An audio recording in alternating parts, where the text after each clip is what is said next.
Whenever you stop by on a sales call, I don't care if it's at a job trailer, a job site, an office, a warehouse, a factory, whatever it is, whenever you stop by, make sure you have a plan for your sales call.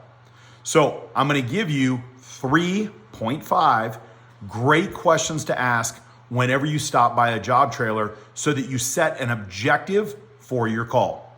Question number 1 is, most of the time you go in and even if there's not a lot of job trailers there, or if there's just one, it belongs to the general contractor. The general contractor, oftentimes people go in and it's amazing. I see sales reps just ask a plethora of terrible sales pitches and terrible sales calls. Here's the number one first question you should ask.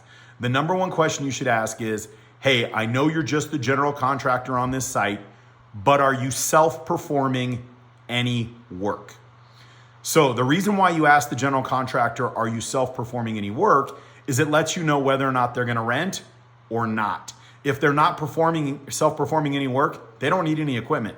And if they do need equipment, it's probably a generator for their trailer or possibly a skid steer or a sweeper for cleaning up around the site. But that's about it. They normally don't like to get their hands too dirty.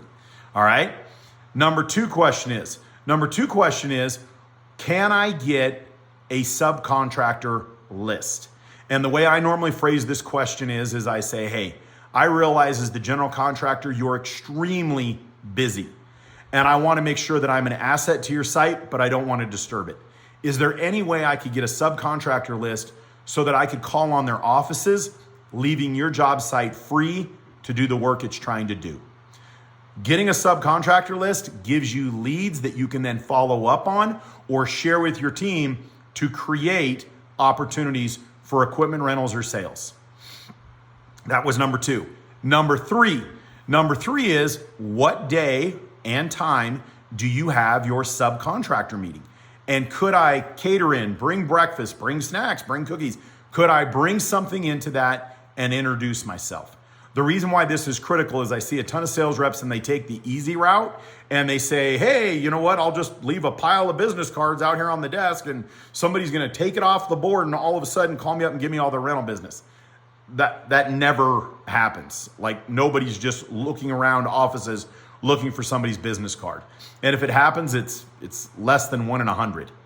So the thing you can do is if the GC says, sure, you can come by and drop by breakfast, ask them what time the meeting starts. If they say it starts at 7, be there at 5 minutes before 7 and greet each one of the subcontractors as they come into the meeting, giving them breakfast, and more importantly, quickly introducing yourself and finding out who besides them is involved with the decision-making process of where they get their rental fleet. That's a great one to do, and that's number 3. Number 0.5 of my 3.5 is a simple one. Ask the general contractor, how can I be a more valuable asset to your site? How can I help this project finish on time, run on time with a minimum amount of trouble? And by just asking that simple question to the general contractor, it shows you care. And it also lets them think about that you're not just there to gather up money, but you actually want to be an asset to help his or her project run effectively.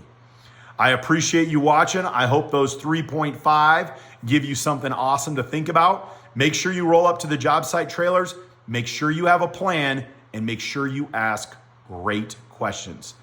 I appreciate you all watching. If there's anything I can do for you, go ahead, direct message me down below. If you have any great sales questions, throw them out because you're not the only person that has that question. I don't care if you've been doing this for 25 years or 25 days. Let me know how I can help you and your team be their absolute best out in the rental world and in the equipment sales world. I appreciate you. Have an amazing day.